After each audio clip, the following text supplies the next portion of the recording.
Comment sortir du célibat? Bonjour à tous et bienvenue sur la chaîne. Alors partager ses joies et ses peines avec la personne que l'on aime, chérir ou alors se faire chérir, avoir quelqu'un sur qui compter en toute situation et puis qui prend soin de soi.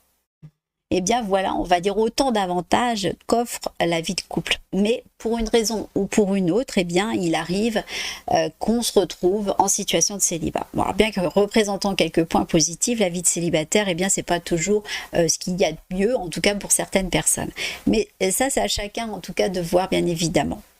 Trouver l'amour, c'est pas le jeu du hasard ou du destin, c'est aussi une question de bien-être et de sérénité. Alors il y a des verrous qui sont inconscients et puis qui empêchent en général, on va dire, les célibataires de rencontrer quelqu'un.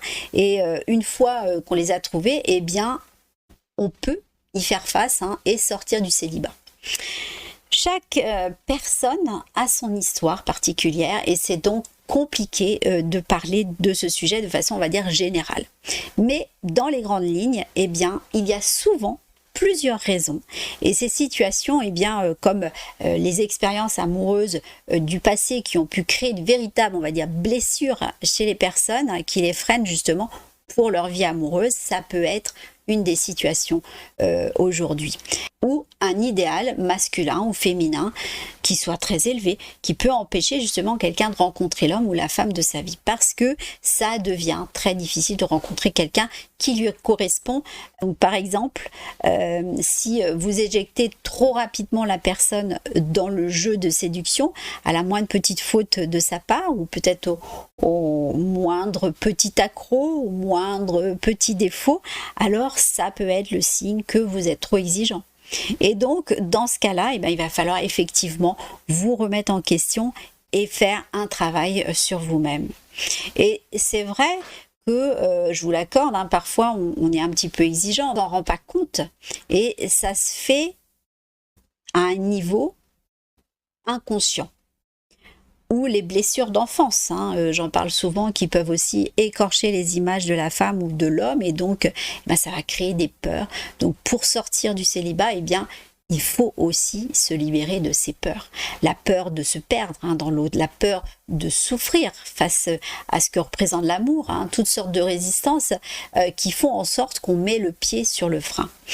Et si en plus, le couple parental était bancal pendant l'enfance, ça peut arriver, ou si on a vécu en direct sa séparation brutale, dans ce cas, il faut se débarrasser de tout ce que l'on croit savoir sur l'amour.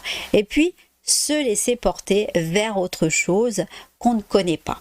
Aimer, c'est accepter aussi de prendre des risques, et ça, je sais que ça fait très peur, surtout quand on a été blessé, mais pour accueillir l'amour, eh bien, il faut commencer par lui faire un petit peu de place. Et c'est dans la prise de conscience, dans la vie réelle de la personne, que ça doit se faire.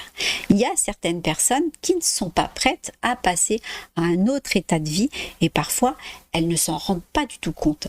Et dans ce cas, eh bien, elles ne veulent pas faire le point sur elles-mêmes et se poser les vraies questions. Pourquoi est-ce que je reste fixée sur cette vieille relation? Est-ce que je suis prêt ou prête à vivre une vie différente de l'exact idéal que je me suis fixé? Il y a aussi ceux qui ont du mal à sortir d'un certain confort, et ils ont par exemple un bon job, ou alors un emploi du temps qui est flexible, de belles vacances, etc. Et est-ce qu'ils sont prêts ou prêtes à mettre ce confort de côté pour vivre autre chose et rencontrer quelqu'un? En tout cas, il faut tenir compte de vos goûts qui correspondent à votre moi profond. Sinon, vous irez à l'échec. Donc, il faut commencer par sortir, pourquoi pas dans des lieux inhabituels, pour faire voler justement en éclats les résistances. On a aussi souvent grandi en pensant qu'il existe quelqu'un qui va venir compléter notre vie, on va dire comme une moitié qui manque d'un puzzle. Alors, on va passer beaucoup de temps à chercher cette personne, alors qu'en réalité, eh bien, cette idée n'existe pas. Donc, pour avancer, il faut abandonner cette idée simpliste et, je dirais, enfantine, de trouver notre moitié. C'est important de se détacher de soi-même et d'arrêter de voir en l'autre qu'il ou elle est la solution à nos propres problèmes. Parce que l'amour, c'est pas le retour à une, on va dire, une fusion complète comme celle avec notre mère à la naissance, non. C'est plutôt la rencontre de deux personnes qui ont chacune leur propre monde et qui choisissent de le partager ensemble. Alors, avant de continuer, donc si vous ne me suivez pas encore, eh bien je suis Sylvie, coach en relations amoureuses, et ce que je vous invite à faire maintenant, avant de vous donner mes conseils, c'est de mettre un petit pouce bleu, un like à cette vidéo et bien évidemment de vous abonner à la chaîne YouTube pour recevoir les notifications dès que je publie une nouvelle vidéo sur l'amour et les relations. Alors, continuons.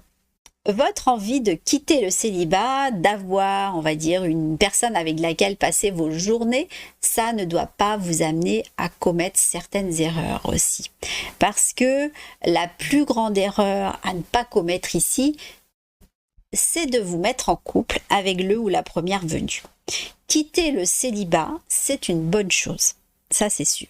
Mais bien le quitter, pour ne pas avoir à revenir en arrière, c'est encore mieux. Donc, quand vous rencontrez une personne et puis qu'elle vous intéresse, ne sautez surtout pas les étapes. Prenez le temps d'observer cette personne, de vous assurer que son tempérament et aussi que son caractère vont de pair avec les vôtres. Parce que se précipiter pour entrer dans une relation amoureuse sans bien connaître ça ou son nouveau partenaire, eh bien c'est un risque qu'il ne faut pas prendre. Dans votre situation actuelle, subir une déception amoureuse, eh bien ça risque de vous causer un tort psychologique qui, franchement, on est d'accord, n'est pas utile. Donc, ouvrez grand les yeux et effectuez un tri, on va dire, minutieux. Comme ça, vous allez augmenter vos chances de trouver la bonne personne. Et pour ceux, en tout cas, qui se posent des questions sur leurs sentiments amoureux, il faut se poser des questions réelles.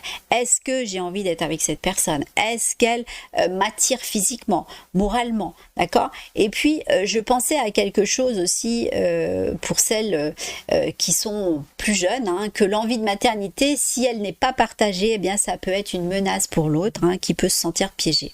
Alors je comprends que l'horloge biologique, c'est une injustice, mais il faut résister à la tentation de voir l'autre comme, on va dire, un géniteur. Parce que ça va créer une peur chez l'autre et ça va le faire fuir. Donc tant que ce désir de bébé vivra plus que la relation, l'histoire ne pourra pas durer. Et puis, il faut avoir aussi une image de soi, une image, on va dire, raisonnablement positive. Il faut accepter ses qualités et aussi ses talents, chercher à les développer, mais tout en acceptant aussi ses points faibles et ses failles, d'accord, sans pour autant, on va dire, les noircir le tableau. Donc, acceptez-vous, arrêtez de chercher à incarner la personne parfaite qui n'existe pas et que personne ne rêve, même pas vous. Et qu'est-ce que vous vous reprochez au final? Faites une liste à ce moment-là, et s'il y a des aspects de votre personnalité physique qui vous empêchent encore d'avoir confiance en vous, eh bien n'attendez plus pour les changer. Ça a assez duré. Ne repoussez pas au lendemain ce qui pourrait vous faire en tout cas du bien au cœur ou au corps tout de suite. Et donc, moi je sais pas, je donne un exemple, mais prenez rendez-vous chez le coiffeur ou alors appelez un coach ou un psy. C'est important de ne pas baisser les bras non plus et de garder le moral. C'est bête à dire, mais c'est difficile de trouver la perle rare en pleine dépression aussi, d'accord, ce qui se passe à l'intérieur se voit à l'extérieur. Donc votre attitude, on va dire, qui est en retrait et vos cernes parlent pour vous, d'accord? D'autant que, en plus, on a tendance à attirer les énergies qui nous ressemblent. Donc, essayez d'être stimulant ou stimulante et devenez celui ou celle que vous aimeriez avoir à vos côtés. Allez-y, mettez-vous à la place de l'autre et puis regardez-vous. Parce que regardez autour de vous les personnes que vous admirez, qui arrivent. Eh bien, elles ne sont pas forcément plus belles ou plus intelligentes et elles sont rarement seules. D'accord? Attention aussi, arrêtez de vous en vouloir et de culpabiliser sur le temps qui passe. Vous n'y pouvez rien et rien n'est écrit jusqu'à, en tout cas, preuve du contraire. Alors c'est pas parce que votre famille ou vos amis vous disent sans cesse que vous allez finir vieille fille ou vieux garçon qu'ils ont raison. Les gens qui vous parlent de la fameuse horloge biologique que je parlais tout à l'heure, si vous vous débarrassiez un petit peu d'eux. Alors, c'est vrai que ça peut paraître direct, mais l'heure est venue de connaître vos priorités et de soigner vos fréquentations. Vous valez mieux que ce que vous croyez. Et donc, en diminuant vos relations, on va dire barrières, hein. Alors je vous dis pas non plus de ne plus les voir, non, hein, ces personnes, mais au moins, comme votre famille par exemple, mais plutôt prioriser les liens qui vous apportent de la joie et de la satisfaction. Bref, fermez les portes et rouvrez-en d'autres, d'accord? Chaque jour est une nouvelle aventure. Et puis, que ce soit homme ou femme, hein, l'une des meilleures façons d'attirer l'attention des personnes de votre entourage, ou même de ceux qui, en tout cas, qui ne le sont pas, c'est de rester élégant ou élégante, hein, en toutes circonstances, pardon. Et vous devez prendre soin de vous et soigner votre apparence, de pratiquer régulièrement des activités sportives, hein, qui vous permettront en tout cas de rester en excellente forme. Côté habillement, eh bien, restez toujours chic, parce que c'est votre apparence qui va retenir l'attention en premier et qui amènera certaines personnes à faire le premier pas.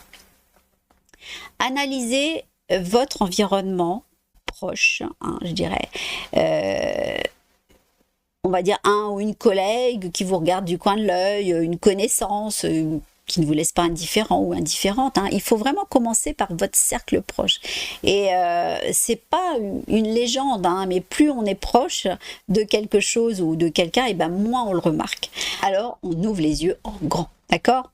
Sachez ce que vous voulez, soyez sûr de vous. Bon, alors je sais que parfois c'est plus facile à dire qu'à faire, mais commencez aussi par lister vos envies, et le meilleur moyen de vaincre votre solitude, peu importe sa nature, c'est de croire en vous et en votre projet, en vos projets. Croquez la vie en pleine dents, oubliez que c'est impossible, et je dirais faites-le. En conclusion, sortir du célibat demande du courage, c'est un chemin personnel où chaque étape compte. Donc rappelez-vous toujours que vous méritez le bonheur et que chaque pas vous rapproche de cette réalité. Restez motivés, restez ouverts ou ouvertes, hein, et continuez à croire en vous-même. Partagez cette vidéo pour ceux qui en ont besoin. Je vous dis à très bientôt. Surtout, prenez soin de vous. Et je vous attends pour de nouvelles discussions sur l'amour et les relations.